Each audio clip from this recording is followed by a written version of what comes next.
DevOps culture shifting the focus to creativity. And for this, I would like to invite on stage Ms. Thejaswini Ramachandra, who is the Senior Director DevOps at Philips.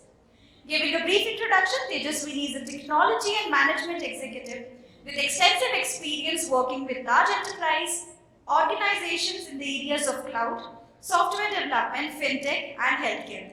She is currently the Senior Director of Digital IT Transformation at Philips, and she is an emerging technology enthusiast, innovator, and an avid learner who is passionate about applying technology to solve business problems. With this, please welcome her with a big round of applause. Hello, good evening everybody. Hope you are having a great conference till now. Okay, I hear a lot of voices, so people are still awake. Thank you for staying back and hope we'll make it worth it for you. Okay, given that it's late in the evening, let's start on a lighter note. I hope at least some of you will be able to, whoever are practitioners here, will be able to relate to this. Anybody able to relate to this? Okay, let's go back in history a little bit to understand the DevOps evolution first. So, more than a decade ago, sometimes around 2009 or even before that, how development was done was that the developer and the operations team existed in silos. There were two separate teams. Like for example, I'm from healthcare background. If I take an example of we developing a patient onboarding application, for example. So when you're developing that application, the developers, the designers used to do the design, then the developers development, and then they used to throw it over the wall, is what is called. And the operations team consisted of a set of system admins, server admins, build and release engineers who would be responsible for building this, deploying it on staging, deploying it on pre-production, and so on and so forth. So this was a typical process involved in software development. So if I have the requirements ready today, it would take kind of an year or so to have that application ready because of the process involved. And say for example, the code did not work in deployment, then what would happen? Then the development would be contacted and the developer would say, it works on my machine.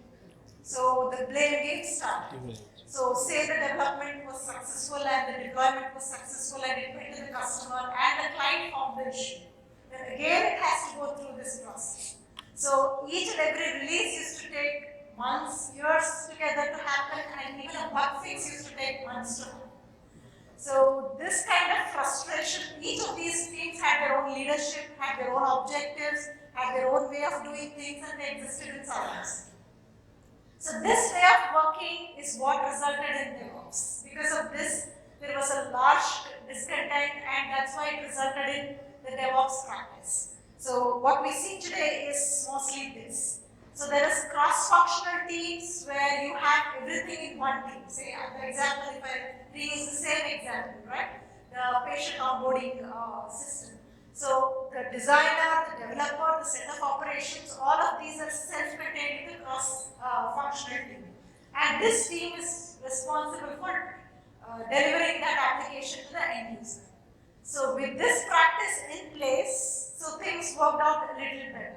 That the lead time was reduced, the delivery cycles were faster, people were able to deliver software in a faster manner. So does it mean all the problems are solved and we are all good and we've reached the ultimate stage for DevOps? I don't think so. So there are still problems in this approach. So one of them is the tools proliferation. Some of the speakers earlier brought up this topic that there are too many tools and technologies in the DevOps world. Many of them had slides on that, the number of tools and technologies that exist, right? So each of these teams, the cross-functional teams, had their own stack, had their own tech stack. So some of them were deploying on VM, some of them bare metal, Kubernetes, and then even CI/CD pipelines, GitHub, Git Actions, or it could be Jenkins or CI, you name it. So each team had their own choice of tools and technology, and each one of them had their own tech stack. So in an organization where you are having multiple revenue revenue generating applications. So each application used to have multiple cross-functional teams, and each cross-functional team used to use their own skill set or their own tools and technologies. So this resulted in multiple tech stacks being used in the same organization. So this is just one problem. So with the cloud native, with the advent of cloud native technologies, the complexity has increased tenfold, I would say. So we heard from the previous speaker just on the FinOps part. It looks so complex, just the FinOps part.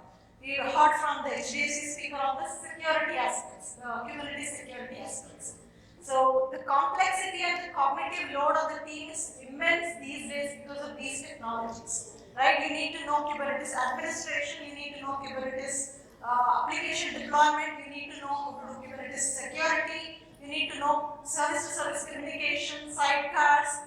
There are a lot of things. In our own teams, what we do is we spend a lot of time in understanding Kubernetes deployment in the cloud provider. How many services do we use? What's the ideal number of services we need to use for a cloud provider? And how many microservices we need to divide? How do you manage this Kubernetes clusters? How do we take care of the security of these clusters? So the best of the best in our teams focus on this problem. But ideally, they should be focusing on the business logic of the patient onboarding application, for example. Right? They should focus on how do we innovate on the business logic, how do we get more people use that and generate more revenue for the organization. But most and the best of the best are focusing on the other set of problems because the technology is becoming more and more complex. So the cognitive load on this cross-functional teams increased significantly. So to solve this problem, and also the other problem I talked about was the multiple tools and tech stack, which was already existing since quite some time. It's not really a new problem, I would say. So the focus on the business logic is reduced and people are more interested in solving Kubernetes problems and the complexity. So this problem again led to something called platform engineering. I think one of the speakers from Devtron gave a nice analogy of kitchen and the templates to how you had to make food from the cooks, right? So from silos, things have evolved to self-service now. The platform engineering concept is something like you have bits and pieces of these self-service components which you can leverage. The developer should be able to leverage these through APIs and UIs. And what could be a component? It could be a pipeline, it could be a golden pipeline, or it could be infrastructure provisioning, it could be a monitoring component, it could be anything. So all these bits and pieces of reusable component made available to the developer in the form of APIs and UIs. So that's what is emerging as platform engineering. And this portal is what is called IDP, Internet Developer Portal. So this solves the problem of cognitive load, at least expected to solve. So I don't think it's completely solving the problem yet, but it's expected to solve the high cognitive load problem. And does it mean that everything is going to be standardized on one tech stack? No, I don't think so. But at least it will reduce the number of tools and technologies used. So the platform team will say, okay, I will provide you 2-3 different types of tech stacks for each one of these. Say for CI, I will provide you a set of GitHub actions and provide you Jenkins and provide you CircleCI. And these are the only 3 which I will provide you. So the CI/CD team will leverage that for leveraging in their application lifecycle in the CI/CD, right? So previously, if they had 30 teams, there's pretty much a good chance there are 20 plus tools and technologies used by those teams. Now it's reduced to maybe 1/4, but it's still not really one set of tools and technologies, I would say. So that started with something called platform engineering. So if you want to look at what is the industry saying in terms of tools, in terms of platform engineering, Gartner called out in the top 10 trends for 2023, platform engineering is one of the trends. And I don't know if you guys read the State of DevOps report every year from Puppet. So they call out that the report is very good, I think. And this year they focused on platform engineering as a specific subtopic of DevOps, and they collected some stats. If you look at the stats, in the last 2 to when platform engineering has, the teams have started adopting practice called platform engineering.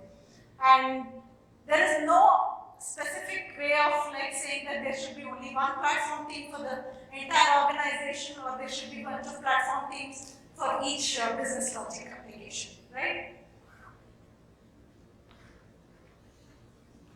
So next part of thinking is like how do you build the teams around this platform engineering? If you have read the book called Team Topologies by Matthew and Manuel, it clearly calls out the type of teams that needs to be built to support something called platform engineering. So if you look at the stream-aligned teams, that is the team which develops the business logic. Like if I'm developing a patient onboarding application, that's my business logic. So the stream-aligned team is responsible for building the business logic of the organization. If I'm a bank, then my banking application is what my stream-aligned team will be building. So that is the main business logic which the team will be building. So there are other types of teams which you can think of. One is complicated subsystems. Complicated subsystem is something which is kind of a niche software which is very complex to build, and the stream-aligned team is very expensive to have something called something that to be placed in every stream-aligned team. In such cases, we form it as a complex system. For example, it could be some complex algorithmic trading algorithm, or it could be facial recognition software, or it could be something like building your own foundational model, something like that very complicated which I cannot put it in every stream-aligned team. It will be very expensive for me to have that in every stream-aligned team. That is what I call it as a complicated subsystem. Then what's an enabling team? So stream-aligned team is very focused on the business logic, and it's focused on building the business logic of the specific application it's focused on. So it may not have the time to do the research on the latest tools and technologies and building things as per the latest industry standards. So the enabling team is responsible for understanding the latest trends and then building the POC and handing it over to the stream-aligned team. Basically, enabling teams are short-lived. They have a specific purpose, and once they are done with it, they should not continue to exist. Something like a community of practice or COEs would be classified as enabling team. So next comes the platform team. Platform team is something what we are talking about in context of platform engineering. So platform teams will build these reusable components which these stream-aligned teams will leverage. So that is what is platform team. And this is about the team structures. If you look at the culture, right? Culture is nothing but people, processes, and tools all combined is culture. And DevOps mainly originated, or how I would define DevOps is to reduce the friction between developers and operations people, right? So if you look at the platform engineering best practices or the culture for platform engineering, I would say you should start small. Don't try to boil the ocean. So don't say that, okay, I have to build all these golden pipelines and golden paths, reusable assets, so I need a 200-member team for next 3 years to build this. That's not the right way to think about it. For you software leaders who are here, at least what the principle we followed was start small. Identify some of the components which are used by multiple stream-aligned teams and invest on building those components. High quality components, even if it's just serving small teams, that's fine. To start with, start small. And platform team must comprise of multiple skills. It's not just the operations people. It should be dev, it should be operations, it should include even designers. So it's in itself a cross-functional team again, platform team. And of course, automation is left, right, and center of platform teams as well. So infrastructure as code practices and technologies like Terraform, Upbound, Pulumi, or any of that which is your preference is something which you should leverage heavily in the platform engineering team. Also follow the team topologies, one of the reference topologies, this topology, and also agile and lean methodologies. The CAMS practice, which one of the speakers was speaking in the beginning, the blameless postmortems, the scrums, the reflections, all these practices again are must for platform teams as well. And other thing is adopting inner source also greatly helps. At least we have adopted the inner source model of working. So everybody aware of inner source? Anybody not aware? Okay. So inner source is nothing but the open source way of working, but adopting that within an organization for your proprietary code. So in open source, you share code among developers freely, but within an organization, your code is IP protected and you cannot share it with outside. So adopt the same open source practices within your organization is inner source. So I would highly recommend to adopt inner source practices for platform engineering. And last but not the least, feedback loop. So without this, the platform team or the assets what platform team provides, it will go back to the traditional model. The traditional model had their separate ops. So if you don't have the feedback loop here, again, the platform engineering team will be developing some components which the dev teams will be disconnected with or not happy with. So again, we will start with two separate, the platform team providing something which the dev team will not be able to use. So feedback and continuous communication between the dev and the platform team is very critical. The stream-aligned team and the platform team, so that the feedback flows freely. So the developer should be able to, once he checks in the code, he should be able to have a pipeline which he can pick up from the platform team, and he should be able to connect that such that once the pipeline will be executed, once he checks in the code and the deployment, the CD, if you use 𝗓𝗏 automatically should kick up the deployment, and the code should be deployed in a staging environment. So that's how we think about platform engineering. So this is something what we started as well. We started around a year and a half back, I would say. So the developer self-service portal, I put the picture here. So we built a backstage-based developer portal, and we again adopted inner source way of working. We heavily use GitHub and GitHub ecosystem.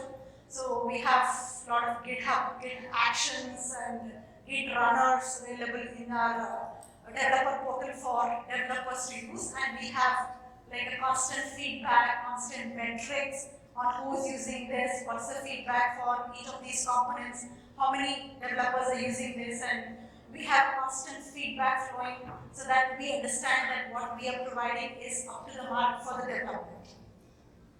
And we are starting small, building some basic components. It's not that we cater to every stream-aligned team in the organization. No, we don't, but we are starting small and we cater to few teams. So the plan is start small and start continuing to grow.